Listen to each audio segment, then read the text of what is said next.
where we have like Baba Sahib library, and we're gonna have all kind of books and literature of Baba Sahib. So we have all this same big team working hard. सबसे पहले तो मैं आप सबका बहुत बहुत धन्यवाद करता हूं। शायद चेयर्स कम पड़ गई क्योंकि बहुत सारे साथी खड़े हैं।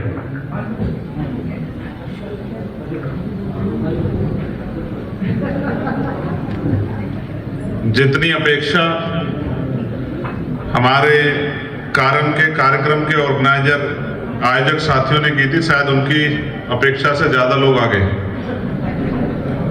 इसलिए बहुत सारे लोगों को खड़ा होना पड़ रहा है। सबसे पहले तो मैं आप सभी को विश्व रत्न डॉक्टर बाबा साहब अम्बेडकर की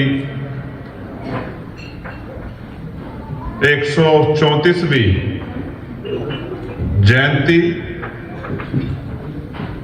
की हार्दिक बधाई और मंगल कामनाएं भेंट करता हूं।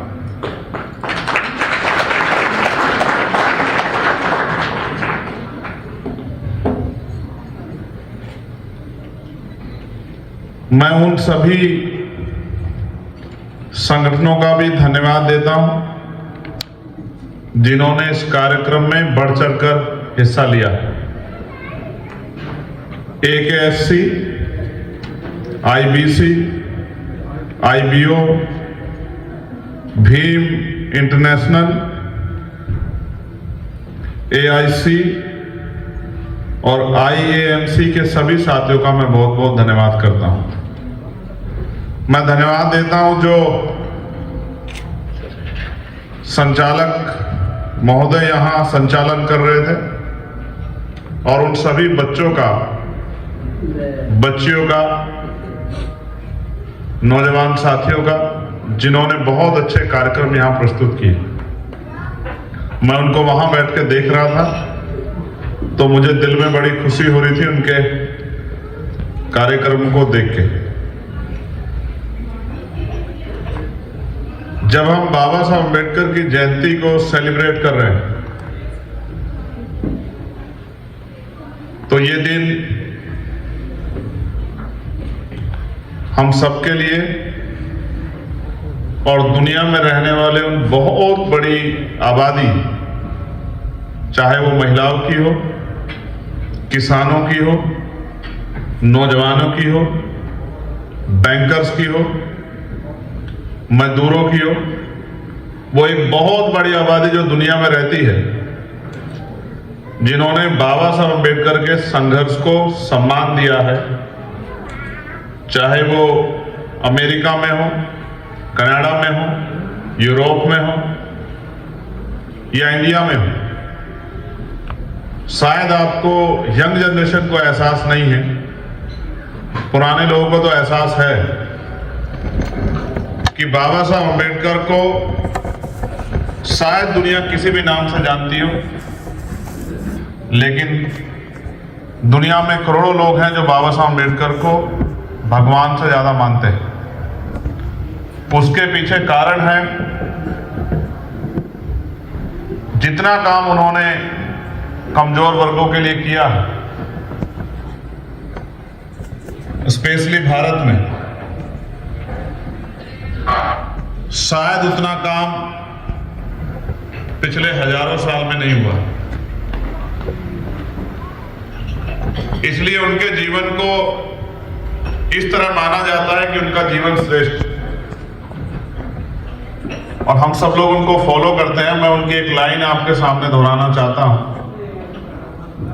बाबा साहब कहते हैं कि जीवन लंबा नहीं महान होना चाहिए। साथ साथ वो ये भी कहते हैं जीवन जीना कोई बड़ी बात नहीं है, बड़ी बात है स्वाभिमान के साथ जीना, हक अधिकार के साथ जीना। मैं चंद्रशेखर आजाद जो एक गांव में जन्मा हूं,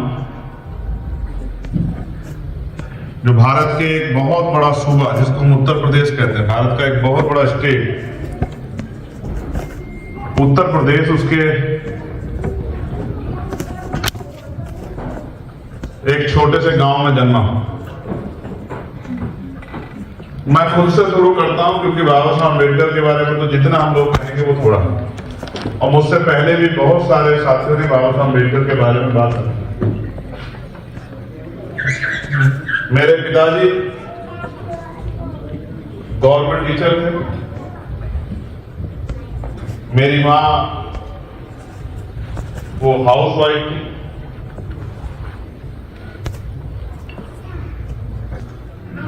जिनकी बर्थ एनिवर्सरी हम लोग सेलिब्रेट कर रहे हैं, अगर यंग जनरेशन उनको पढ़े, जानने का प्रयास करे, तो शायद आपको लगेगा कि क्या वो दुनिया और उनकी जो राइटिंग स्पीच है या उनकी जो बायोग्राफी है, अगर आप पढ़ोगे तो आपको लगेगा कि क्या ये सत्य हो सकता है कि इतना भी भेदभाव हो कि सिर्फ जाति के आधार पे एक बच्चे से उसके सपने, उसका सम्मान का अधिकार और उसका तरक्की का अधिकार जो है वो छीन लिया जाए और अपमानित करके, तिरस्कार करके गेट के कोने पे या गेट के बाहर उसको बैठकर पढ़ने के लिए मजबूर किया जाए।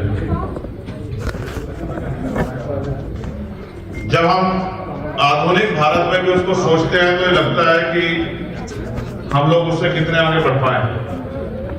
कभी कभी लगता है कि उनकी टीचिंग बहुत कम लोगों तक सीमित हो गई, लेकिन कभी कभी सूट बूट में बैठे आप सब लोगों को देख के लगता है कि उनकी टीचिंग दुनिया तक पहुंच गई।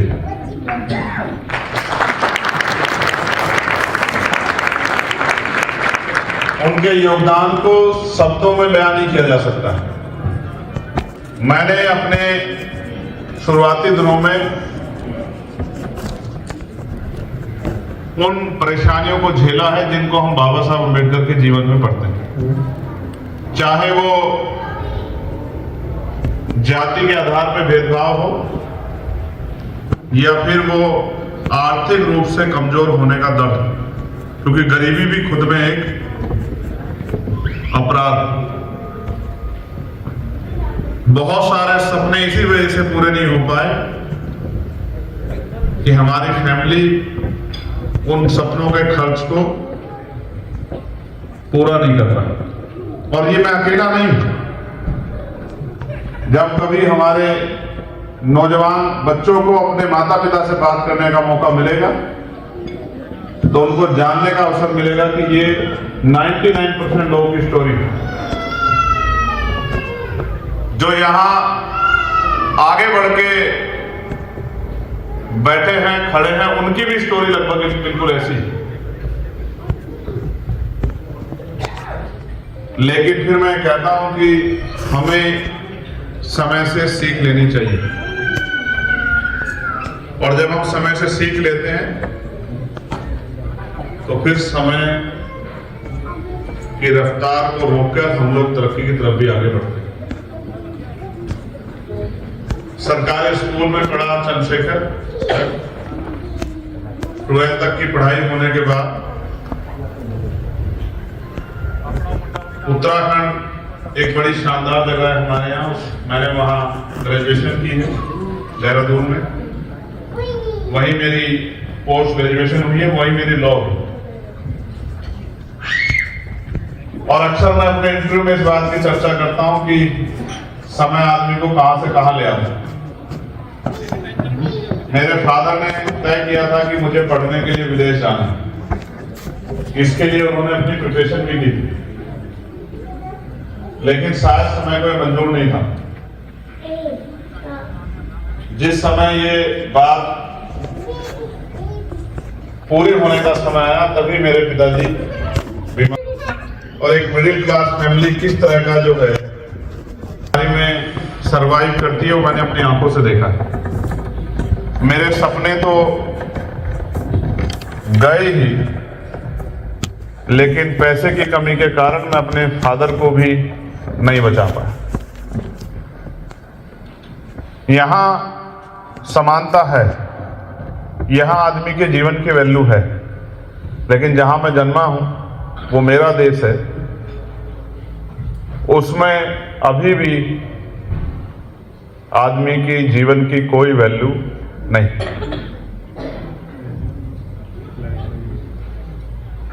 जिस दिन मेरे पिताजी मुझे छोड़ के गए उसी दिन मैंने तय किया कि हम कोशिश करेंगे कि दोबारा किसी की जान ऐसे ना जाए। तो आज के बाद हम लोग अपने लिए नहीं जिएंगे, हम लोग उन गरीबों के, किस कमजोरों के, उन परेशान लोगों के लिए जिएंगे जो ये सोच के बैठे हैं कि कभी उनकी जिंदगी में भी उजाला आएगा। ये दिन था 12 जनवरी 2013 और आज हम लोग हैं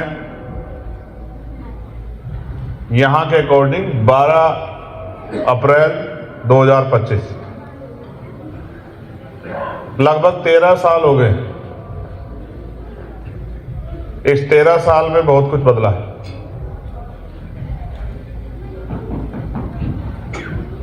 जब मैं 13वें साल के आखिरी में हूं तो मैं मेंबर ऑफ पार्लियामेंट हूं।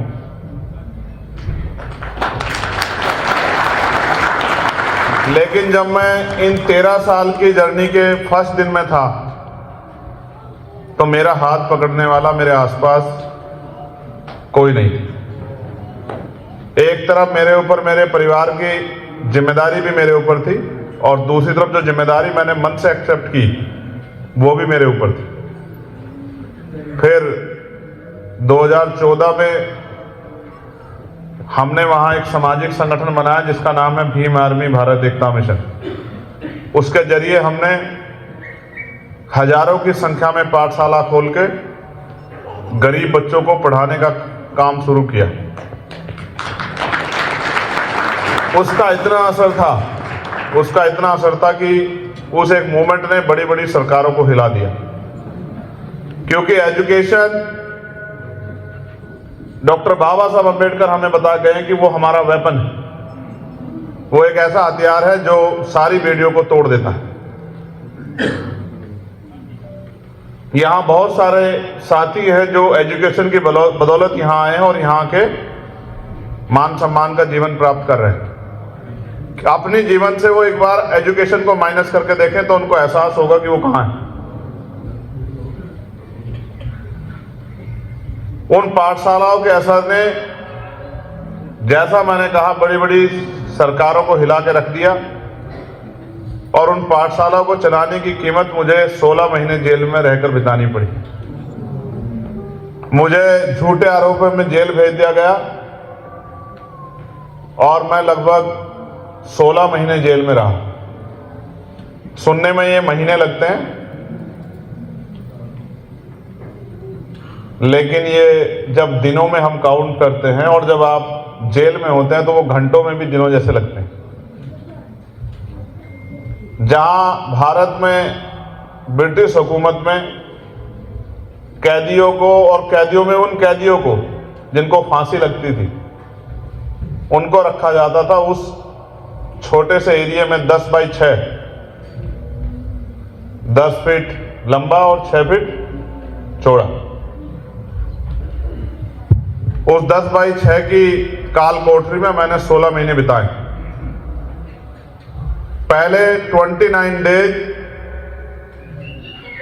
मैं इस परेशानी में था कि मैं इस लड़ाई को लड़ूं या सिर्फ अपने बारे में सोचूं या इस लड़ाई को लड़ूं। 30वें दिन मैंने तय किया, जो बाबा साहब अम्बेडकर ने कहा था कि जीवन लंबा नहीं महान होना चाहिए। 30वें दिन मैंने तय किया कि अब इस लड़ाई को लड़ा जाएगा और सामने कोई कितना भी ताकतवर क्यों ना उसका मुकाबला किया जाएगा। फिर लगातार संघर्ष चलता रहा। भीम आर्मी ने पूरी ऊंचाइयों को प्राप्त किया। पूरे इंडिया में हर स्टेट में उनकी यूनिट्स हैं। जब किसी गरीब पे अन्याय अत्याचार होता है, वो किसी जाति धर्म का हो, तो पुलिस से पहले वो लोग भीम आर्मी को याद करते हैं। भीम आर्मी के नौजवान वहां पहुंच के उनकी मदद करते हैं और जिन मामलों को पहले दबा दिया जाता था आज उन मामलों पे कार्रवाई होती है। भीम आर्मी ने खुद को ताकत बना के साबित किया। फिर एक और आंदोलन हुआ दिल्ली में जिसकी गूंज विदेशों तक गई, जब सतगुरु रविदास जी महाराज का एक गुरु घर तोड़ दिया गया। उसमें भी हम लोग 96 लोग लगभग 2.5 महीने जेल में रहे। फिर एनआरसी का आंदोलन हुआ, उसमें भी हम लोग लगभग 30 दिन जेल में रहे। तो मुझे जेल से ज्यादा घर से ज्यादा जेल में बड़ा अच्छा लगता है। जेल का खाना खाना, जेल का जीवन जीना। जेल आपको आपसे अवगत कराती है। आत्मचिंतन के लिए, जैसे जो लोग बुद्धिज्म में विश्वास रखते हैं, मेडिटेशन के लिए सबसे अच्छी जगह अगर कहीं है तो वो जेल, जहां आपका अपने ऊपर कोई जोर नहीं होता, जहां आप दूसरे से रेगुलेट होते हैं। तो मैंने जीवन के संघर्ष को आनंद की तरह जिया। एक ऐसा भी समय आया जब पैसे से हमें लोग खरीद नहीं पाए, धमकियों से डरा नहीं पाए, जेल से मुकदमों से रोक नहीं पाए, तो गोली भी खानी पड़ी। मेरे ऊपर 4 गोली चली, एक गोली मुझे लगी भी, लेकिन फिर भी मैं जिंदा हूं। ये इस बात की गवाही है कि जिन सपनों को लेके मैं जी रहा हूं, वो सपने जब तक पूरे नहीं होंगे तब तक मैं मर नहीं सकता हूं।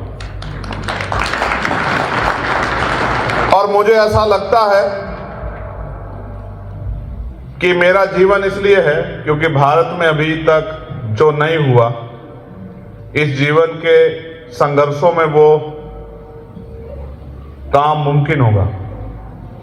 एक ऐसा समाज, एक ऐसा देश बनेगा जो भारत का कॉन्स्टिट्यूशन चाहता है, जहां आदमी आदमी से नफरत नहीं करेगा, जहां गरीबी, बेबसी, लाचारी की जिंदगी लोगों को मजबूर नहीं करेगी, जहां महिलाओं का सम्मान होगा, जहां महिलाएं सशक्त होंगी, जहां किसान का सम्मान होगा, जहां लेबर का, मजदूरों का सम्मान होगा, जहां लोगों के जीवन में सुख शांति खुशहाली होगी। एक ऐसा भारत बनेगा। मैं बहुत पहले कई बार इस कार्यक्रम के इन्विटेशन मेरे पास गए, लेकिन मैं मजबूर था कि गवर्नमेंट ने मुझे पासपोर्ट नहीं इशू होने दिया। शायद आपको आइडिया नहीं कि मेरे ऊपर कितने मुकदमे सरकार ने दर्ज किए। आई थिंक 50 मुकदमे मेरे ऊपर सरकार ने लगाए, एक भी मेरा अपना नहीं।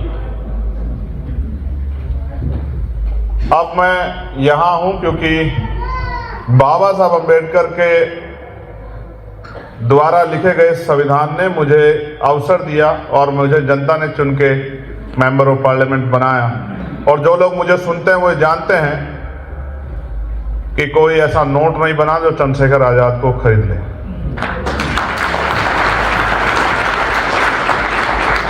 कोई कम्युनिटी ऐसी नहीं है, चाहे वो माइनॉरिटी हो या मेजॉरिटी हो, जिसके ऊपर जुल्म होता है या उनका कोई विषय आता है जिसको मैं नहीं उठाता हूं।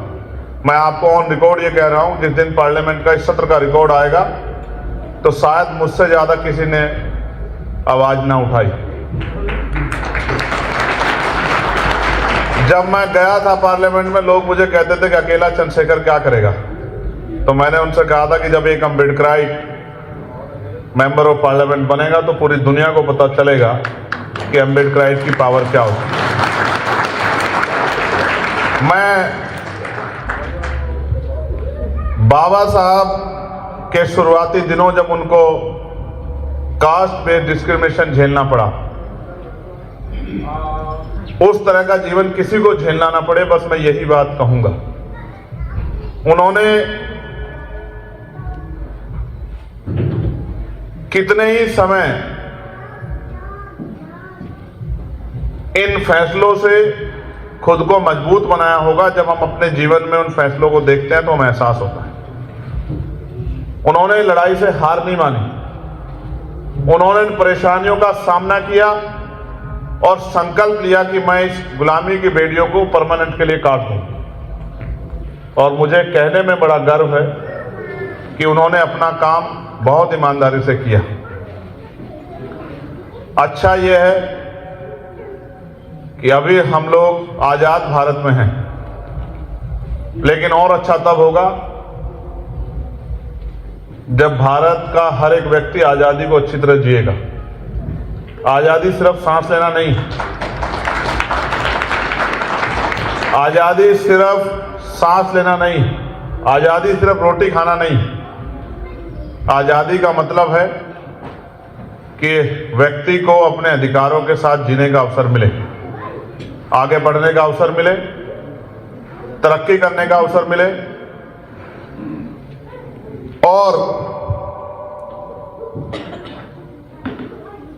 देश को आगे बढ़ाने में वो अपना योगदान कर सके।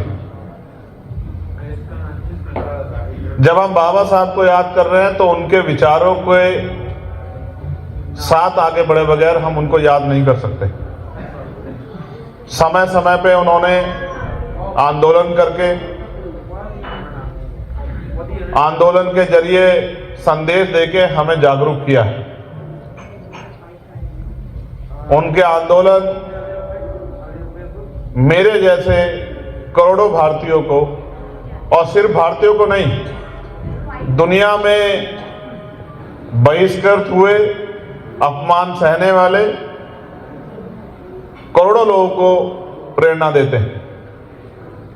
आज जब हम उनकी जयंती को सेलिब्रेट कर रहे हैं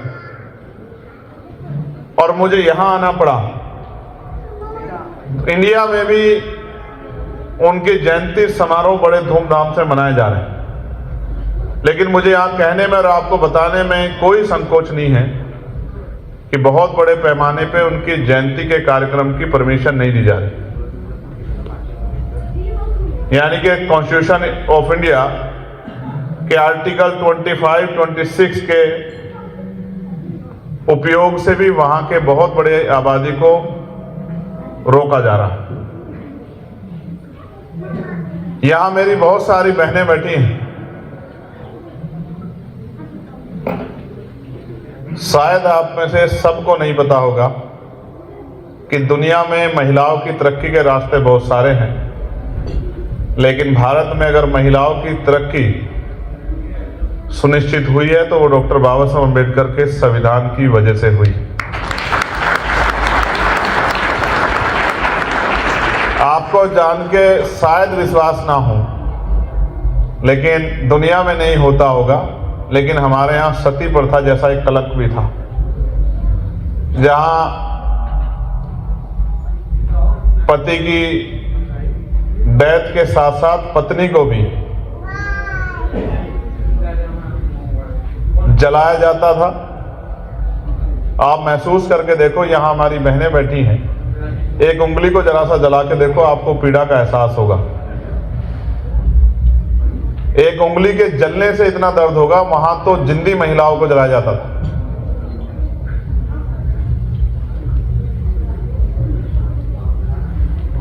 धीरे धीरे रूढ़िवादिता की बेड़ियां वहां टूटी, लेकिन वो टूटी इसलिए आसानी से नहीं टूटी।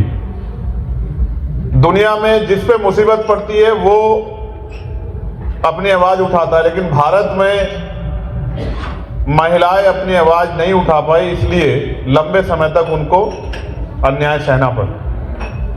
मुझे ये भी कहने में कोई परहेज नहीं है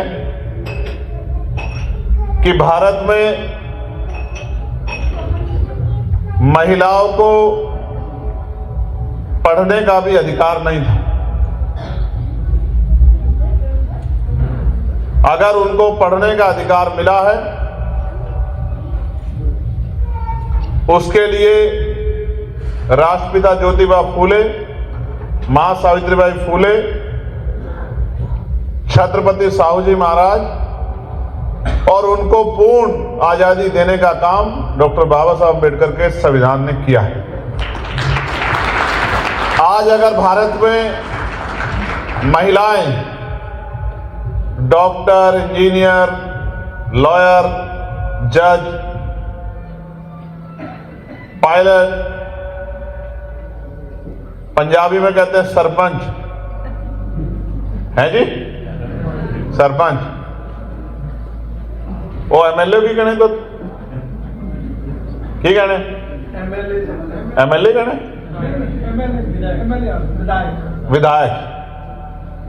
विधायक बनी है, मंत्री बनी है, सांसद बनी है, मुख्यमंत्री बनी है, प्रधानमंत्री बनी है, राष्ट्रपति बनी है, तो ये डॉक्टर बाबा साहब अम्बेडकर के संविधान की वजह से बनी।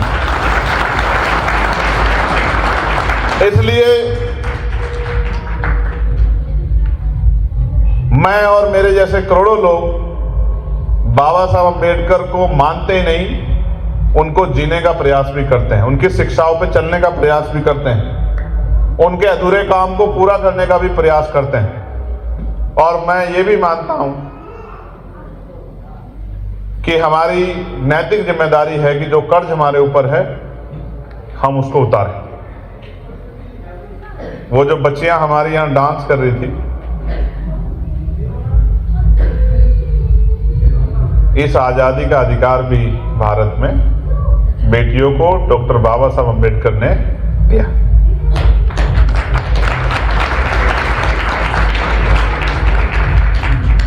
अब तो देश बदला बदला सा है, कुछ और बदलाव की जरूरत है, उसके लिए हम लोग काम कर रहे हैं। मैं जो यंग जनरेशन है और उनके माता पिता को ये जरूर कहूंगा कि वो बच्चों को भेदभाव करना ना सिखाएं, लेकिन ये जरूर सिखाएं कि हमारे महापुरुषों का हमारे जीवन के बदलाव में कितना बड़ा योगदान है। क्योंकि अगर आप लोग नहीं बताओगे और नई जनरेशन को नहीं पता लगेगा तो उनको यही नहीं समझ आएगा कि जिस शख्स की हम तस्वीर को लगाकर और यहां जिनके बारे में बात कर रहे हैं उनका हमारे जीवन में क्या योगदान है। शायद आज आपके बच्चों को लगता होगा कि जिंदगी इतनी आसान है, जबकि ये सत्य नहीं। इस जिंदगी को आसान बनाने के लिए बहुत सारे प्रयास हुए, तब जाके जिंदगी आसान बनी। तो मेरी ये रिक्वेस्ट है कि हमें अपने परिवार को उन महापुरुषों के बारे में जरूर बताना चाहिए जिन महापुरुषों के योगदान की वजह से आज हम लोग यहां तक पहुंचे हैं और भविष्य में हमारी आने वाली जनरेशन उससे भी आगे बढ़ेगी। बाबा साहब का योगदान भारत की इकोनॉमी में है, क्योंकि उनके ही रास्ते पे चल के आरबीआई की स्थापना हुई। बाबा साहब का योगदान भारत में सिंचाई के लिए जो बांध बने हैं उसमें भी है। बाबा साहब का योगदान पत्रकारिता के क्षेत्र में भी है। बाबा साहब का योगदान विधि के क्षेत्र में भी है। शायद ही कोई ऐसा क्षेत्र हो, चाहे वो एजुकेशन हो या कोई और सेक्टर हो, जिसमें बाबा साहब अम्बेडकर का योगदान नहीं। वो एक ऐसी शख्सियत थे कि उनके समर्थक ही नहीं, उनके विरोधी भी उनका सम्मान करते हैं। और आज तो हालात ये हैं कि भारतीय राजनीति में चाहे वो मन से बाबा साहब को माने या ना माने, चाहे वो मन से बाबा साहब की शिक्षाओं पे चले या ना चले, लेकिन अगर आज भारत में कोई भी राजनीति करना चाहता है तो वो बिना बाबा साहब अम्बेडकर की तस्वीर के राजनीति नहीं कर सकता। ये तब है जब वो इस दुनिया में नहीं। आप महसूस करके देखिए, वो 1956 में चले गए और आज 2025 के इंडिया में जब मैं आपसे कह रहा हूं कि चाहे उनको कोई माने या ना माने, चाहे उनकी टीचिंग पर चले या ना चले, चाहे उनसे समर्थन रखे या ना रखे, लेकिन अगर वो राजनीति करना चाहता है तो बिना बाबा साहब अम्बेडकर की छाया के, उनकी तस्वीर के नहीं कर सकता। ये सत्य है। जिन लोगों ने जीते जी उनका विरोध किया, आज वो भी अपने घरों पे, अपने बैनरों पे उनकी बड़ी बड़ी तस्वीर लगाते हैं। ये है बाबा साहब अम्बेडकर का इंडिया में कद। इसलिए असल जीवन वही है जिसमें आपके विरोधी भी आपकी जय जयकार करें। आपके समर्थक तो आपकी जय जयकार करते हैं, लेकिन आपके विरोधी भी जय जयकार करें। आज एक गुरु घर में मैं धन्यवाद दूंगा बैरिया के साथियों का, गुरु घर की कमेटी का, जिन्होंने वहां डॉक्टर बाबा साहब अम्बेडकर के स्टैचू को भी आज लाइब्रेरी में स्थापित किया है।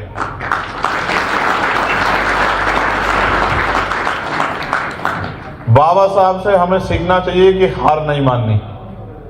बाबा साहब से हमें सीखना चाहिए कि परेशानियों का सामना करना है, और बाबा साहब से हमें सीखना चाहिए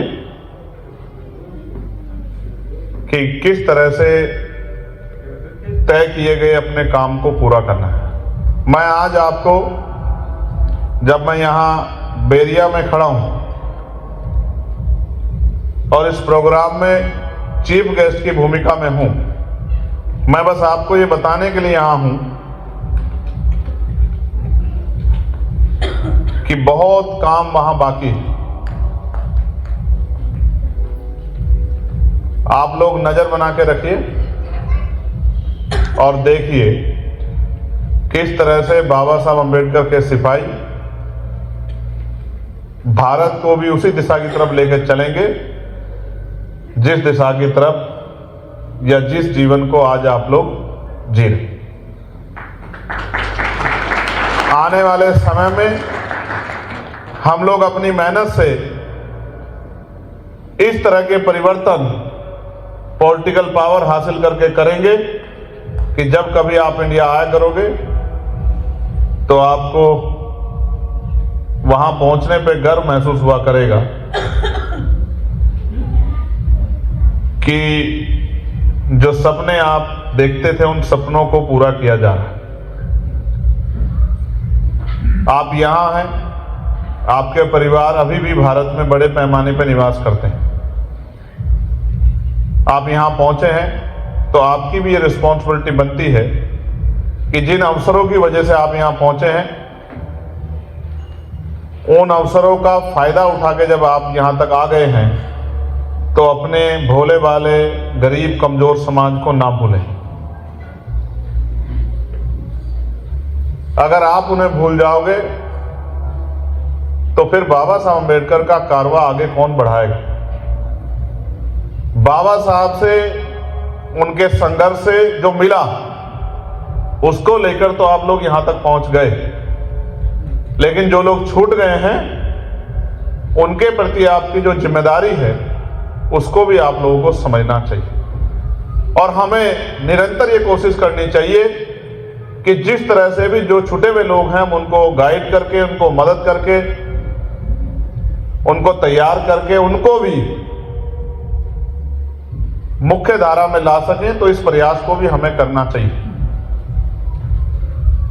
आज अगर किसी पे जुल्म होता है, किसी को परेशानी होती है, तो वो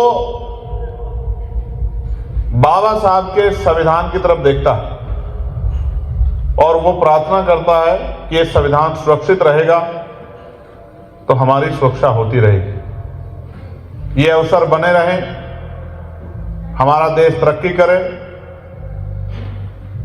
हम स्वाभिमान सम्मान के जीवन को प्राप्त करें। आजकल सोशल मीडिया का युग है। आपके यहां टिकटॉक चलता है, हमारे यहां बैन कर दिया। हमारी गवर्नमेंट को लगा कि टिकटॉक अच्छी चीज नहीं है तो उसको बैन किया जाए, लेकिन और कुछ ऐसे प्लेटफॉर्म हैं जिन पे आप देख सकते हैं कि भारत में क्या चल रहा है। और जो नई जनरेशन है उसको तो जानना भी चाहिए, उसको नॉलेज होनी चाहिए कि दुनिया में क्या चल रहा है। फेसबुक है, ट्विटर है, ट्विटर भी अब एक्स हो गया, आप ही के लोगों ने किया। ट्विटर को एक्स भी आप ही के यहाँ के लोगों ने किया। इंस्टाग्राम है, और भी सोशल साइट हैं जिस पे आप ये आइडिया लगा सकते हैं सर्च करके कि देश में क्या चल रहा है। मुझ पे भी मेरे जैसे लाखों साथी जो वहां काम कर रहे हैं, हम पे भी निगाह बना के रखिए और हमारे साथ जुड़कर भी रहिए, जिससे आपकी गाइडेंस का फायदा भी हम लोगों को मिल सके। आप जिस सेक्टर में हैं वहां से किस तरह से उस सेक्टर से हम लोगों को गाइड कर सकते हैं, इसके लिए भी इस बंधुत्व के भाव को बना के रखें। मैं आपको बधाई भी दूंगा कि एक बड़ा ऐतिहासिक काम आपने यहां किया है और उसमें जिस तरह की क्षमता आप लोगों ने जुटाई, जिस तरह से आपने अपनी बात को रखा है, जिस तरह की मौजूदगी आपने उसमें दर्ज कराई, मैं उसके लिए भी आपके संघर्ष का बहुत बहुत धन्यवाद करता हूं। और मुझे उम्मीद है कि अमेरिका में उस तरह के हालात ना बने या उस तरह की स्थिति ना बने। लेकिन जब यहाँ कास्ट डिस्क्रिमिनेशन पे बात चल रही थी और हमने आज जो है एंटी कास्ट हॉटलाइन भी शुरू की, तो मैं यहाँ ये भी कहना चाहता हूँ कि जब तक सरनेम रहेगा और जहां जहां सरनेम रहेगा वहां वहां कास्ट बेस्ड डिस्क्रिमिनेशन भी रहेगा, क्योंकि ये दुनिया में सिर्फ भारत में ही है जहां पैदा होते ही आदमी ऊंचा हो जाता है और पैदा होते ही आदमी नीचा हो जाता है। ये हमारी ही देश के व्यवस्था बनाने वाले लोगों ने बनाए, जिनको लगता है कि पशु पक्षी इंसान से ज्यादा बेहतर होते हैं। तो मैं आज यहां से उन पर कुछ नहीं कहना चाहता, उनसे मैं वहीं जाके निपटूंगा। ये मेरा काम। जो भी गैर बराबरी करेगा शेड्यूल कास्ट के साथ, शेड्यूल ट्राइब के साथ, मुस्लिम के साथ, जैन के साथ, सिख के साथ, किसान के साथ, नौजवान के साथ, महिलाओं के साथ, लेबर के साथ, आने वाले कुछ दिनों में ऐसी गैर बराबरी करने वाले, ऐसे अन्याय करने वाले लोगों का सामना हम और हमारी टीम बहुत मुखरता से करने वाले हैं। मैं पुनः मुझे यहां बुलाने के लिए आपका धन्यवाद करता हूं और अपनी बात को समाप्त करते हुए चंद बातें संतों गुरुओं के बारे में कहकर अपनी बात को समाप्त करूंगा। शायद हमारी नौजवान पीढ़ी नहीं जानती है कि बाबा साहब अम्बेडकर को सहयोग करने में भी संतों का बहुत बड़ा योगदान है। जब गोलमेज कॉन्फ्रेंस में इंडिया से और भी नेता आके ये कह रहे थे कि हम शेड्यूल कास्ट के रिप्रेजेंटेटिव हैं, तो उस समय स्वामी अच्युतानंद और उनके साथियों ने हजारों की संख्या में लेटर्स भेजकर डॉक्टर अंबेडकर को अपना नेता माना था, जिसकी वजह से डॉक्टर बाबा साहब अंबेडकर जो है गोलमेज कॉन्फ्रेंस में हमारे अधिकारों के लिए लड़ पाए। तो मैं संतों की भूमिका को भी बहुत महत्वपूर्ण मानता हूं और आपको मेरे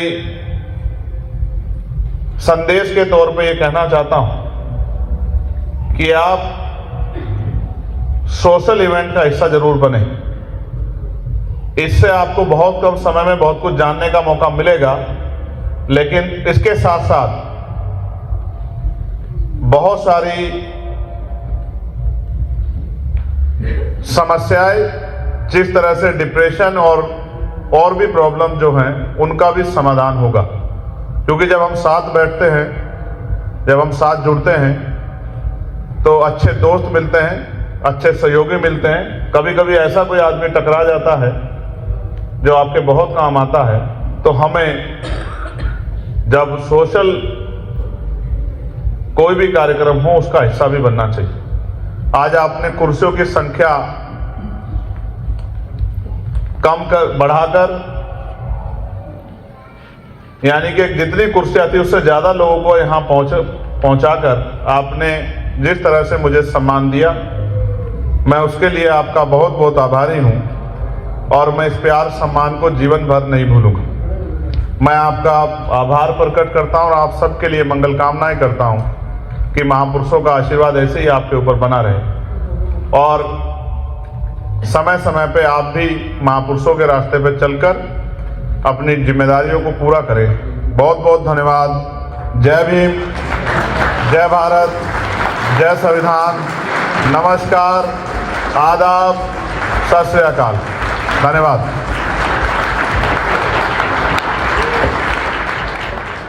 Good evening, everyone.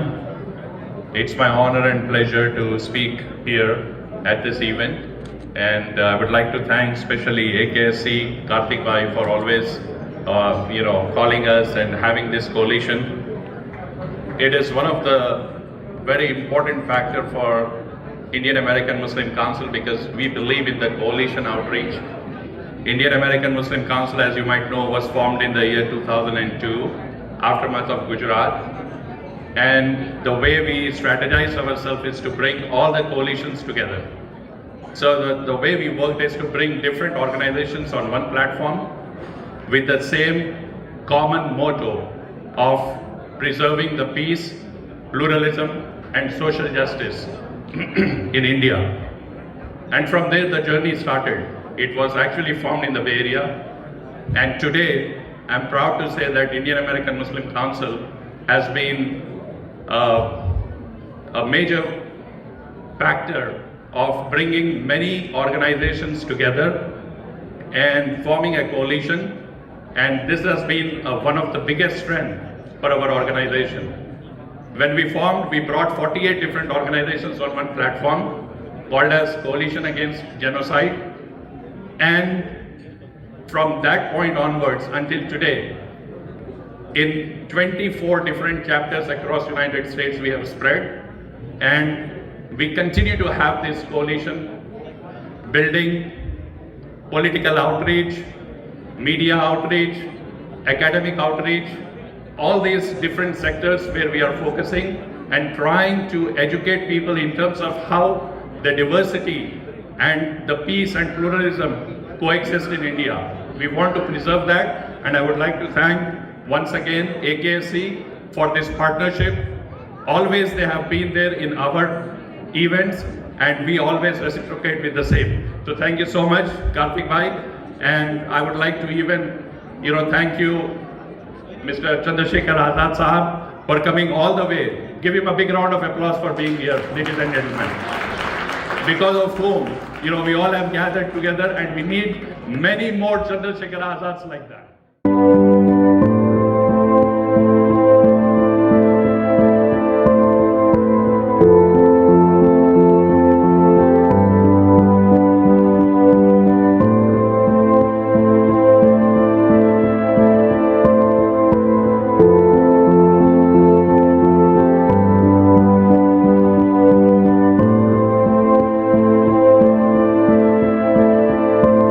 ਜੈ ਸ਼੍ਰੀ ਗੁਰੂ ਰਵਿਦਾਸ ਜੀ। ਸਾਰੀ ਬੱਚੇ, ਬਜ਼ੁਰਗ, ਬੀਬੀਆਂ, ਭੈਣਾਂ ਤੇ ਸਾਰੇ ਭਰਾਵਾਂ ਨੂੰ ਡਾਕਟਰ ਅੰਬੇਦਕਰ ਜੀ ਦੇ 134ਵੇਂ ਜਨਮ ਦਿਨ ਤੇ 14 ਅਪ੍ਰੈਲ ਤੇ ਸਾਰਿਆਂ ਨੂੰ ਬਹੁਤ ਬਹੁਤ ਵਧਾਈਆਂ। ਤੇ ਮੈਂ ਇੱਕ ਛੋਟੀ ਜਿਹੀ ਕਵਿਤਾ ਲੈ ਕੇ ਆਇਆ। ਮੇਰੇ ਡੈਡੀ ਜੀ ਕਹਿੰਦੇ ਹੁੰਦੇ ਸੀ, ਤੇ ਉਹ ਤਾਂ ਇਸ ਦੁਨੀਆ ਤੇ ਨਹੀਂ, ਪਰ ਮੈਂ ਉਹਨਾਂ ਦੀ ਯਾਦ ਨੂੰ ਪੈਦਾ ਕਰਦਾ। ਮੈਨੂੰ ਯਕੀਨ ਹੈ ਵੀ ਸਾਰੇ ਜਣੇ ਪਸੰਦ ਕਰਨਗੇ। ਬਿਹਾਰੀ ਲਾਲ ਚਾਹ ਜੀ ਕਹਿੰਦੇ ਹੁੰਦੇ ਸੀ, ਤੇ ਅੱਜ ਆਪਣੇ ਚੰਦਰ ਸ਼ੇਖਰ ਆਜ਼ਾਦ ਜੀ ਆਏ ਆ। ਇਹ ਸੁਨੇਹਾ ਉਹਨਾਂ ਨੂੰ ਵੀ ਦੇਣਾ ਚਾਹੁੰਦੇ ਆ। ਤੇ ਉਹਨਾਂ ਦੀ ਕਵਿਤਾ ਦਾ ਨਾਮ ਸੀ ਕਾਫਲਾ। ਚੱਲ ਪਿਆ ਇਹ ਕਾਫਲਾ ਹੁਣ ਰੁਕ ਸਕਦਾ ਨਹੀਂ, ਚੱਲ ਪਿਆ ਜੋ ਕਾਫਲਾ ਹੁਣ ਰੁਕ ਸਕਦਾ ਨਹੀਂ, ਉੱਠ ਗਿਆ ਜੋ ਸਿਰ ਹੁਣ ਝੁਕ ਸਕਦਾ ਨਹੀਂ।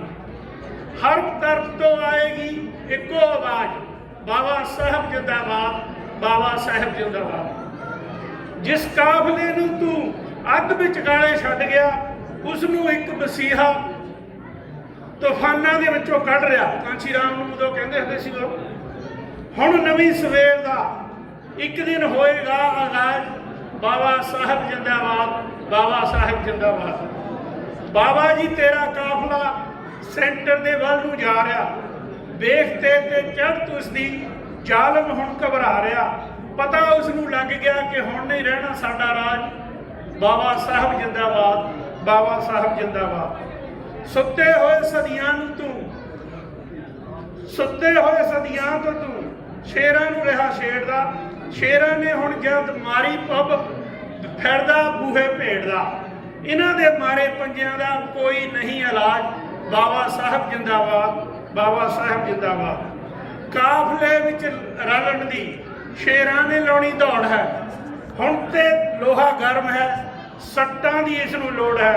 ਹਨੇਰਿਆਂ ਦੇ ਵਿੱਚੋਂ ਨਿਕਲ ਕੇ ਬਣ ਰੋਸ਼ਨੀ ਦਾ ਤਾਜ, ਬਾਬਾ ਸਾਹਿਬ ਜਿੰਦਾਬਾਦ, ਬਾਬਾ ਸਾਹਿਬ ਜਿੰਦਾਬਾਦ। ਹਨੇਰਿਆਂ ਝਖੜਾਂ ਦੇ ਵਿੱਚੋਂ ਕੱਢਣਾ ਹੈ ਕਾਫਲਾ, ਹਿੰਮਤ ਮਾਰੋ ਬੱਬਰ ਸ਼ੇਰੋ, ਥੋੜਾ ਰਹਿ ਗਿਆ ਫਾਸਲਾ।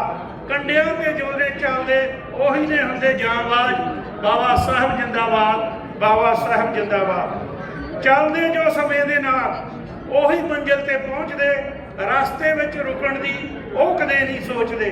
ਬਣ ਕੇ ਰਹੇਗਾ ਇੱਕ ਦਿਨ ਬਹੁਦਨ ਸਮਾਜ, ਬਹੁਵੰਨ ਸਮਾਜ, ਬਾਬਾ ਸਾਹਿਬ ਜਿੰਦਾਬਾਦ, ਬਾਬਾ ਸਾਹਿਬ ਜਿੰਦਾਬਾਦ। ਹੁਣ ਭੀਮ ਤੈਨੂੰ ਵੇਖਦਾ, ਗੁਲਾਮੀ ਦਾ ਫਾਹਾ ਵੱਢ ਦੇ, ਨੀਲੇ ਝੰਡੇ ਨੂੰ ਬੱਬਰ ਸ਼ੇਰਾ ਸੈਂਟਰ ਉੱਤੇ ਗੱਡ ਦੇ।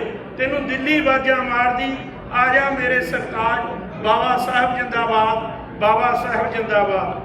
ਹੱਕ ਮੰਗਿਆਂ ਦੇ ਕੋਈ ਨਹੀਂ ਦਿੰਦਾ, ਇਹ ਖੋਣੇ ਪੈਣੇ ਆ, ਲੱਗੇ ਦਾਗ ਗੁਲਾਮੀ ਦੇ ਇਹ ਧੋਣੇ ਪੈਣੇ ਆ। ਇਹ ਗੱਲ ਕਹਿੰਦਾ ਚਾਹਦਾ ਉਹ ਗਰੀਬ ਨਵਾਜ, ਬਾਬਾ ਸਾਹਿਬ ਜਿੰਦਾਬਾਦ, ਬਾਬਾ ਸਾਹਿਬ ਜਿੰਦਾਬਾਦ। ਜੈ ਭੀਮ, ਜੈ ਨਮੋ Buddha.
Honorable Mr. Azad.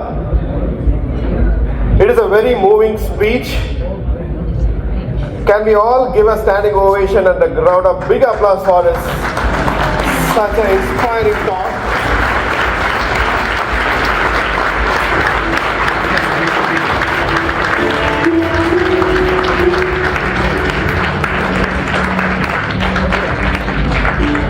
He has brought back that what life he has lived and beautifully stitched with his personal experience, how it led to the life of his politics, how it is based on that, and how he convinced himself the poverty he suffered from. He is fighting against the poverty that he endured and experienced, but to put an end to the poverty that across the world that which affected him, and that is simply awesome.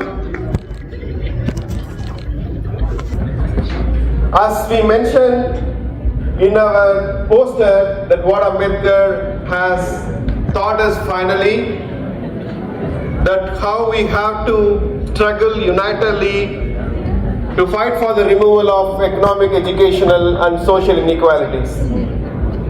And Honorable Mr. Azad has put all these things in perspective. Let's give a final round of applause before I hand over to our MC team.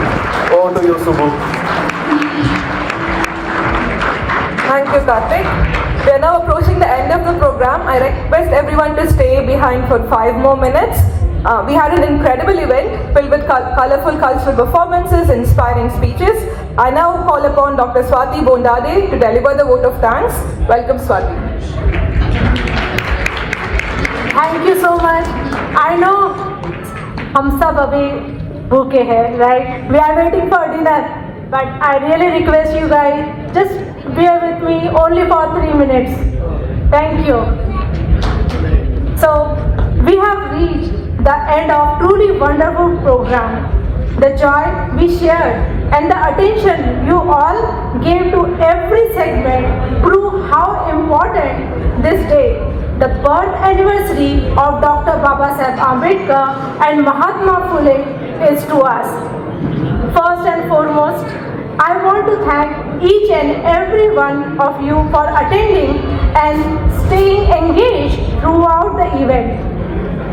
On behalf of our all attendees and organizers, I would extend our gratitude to our chief guest, the Honorable Mr. Chandrasekhar Azad ji. This marked the first time the history of Ambedkar Jayanti celebration in US that the sitting MP has joined us. Azad ji, thank you for visiting the US and spending this time with us. Your speech was really enlightening and enforcing how the struggle of oppressed are interconnected globally, and why our activism and politics must be too. Special thanks to Caroline, Miss Caroline, for her insight, thoughtful. The knowledge you have shared with us definitely empowered us for the advance in our career and confidence and integrity. Thank you so much. Next, I want to recognize the incredible efforts of all the organizing team, Ambedkar International Center, AKSC, Beam International Foundation, Indian American Muslim Council, IBC, and International Bahujan Organization. Now let's applaud our dynamic MC team, Subbu, Monisha, Rohit, Mario, Anishka, and Shakti for their flawless planning and execution. Let's give another huge round of applause for all the... The speech delivered by Mr. Chandrasekhar Azad will undoubtedly inspire the youth and show them a new path. This episode, presented by Mr. Prem Kumar Chumber, Editor-in-Chief of Desh Doaba and Ambedkar Times, is truly special. So make sure to watch this video till the end and share it as much as possible.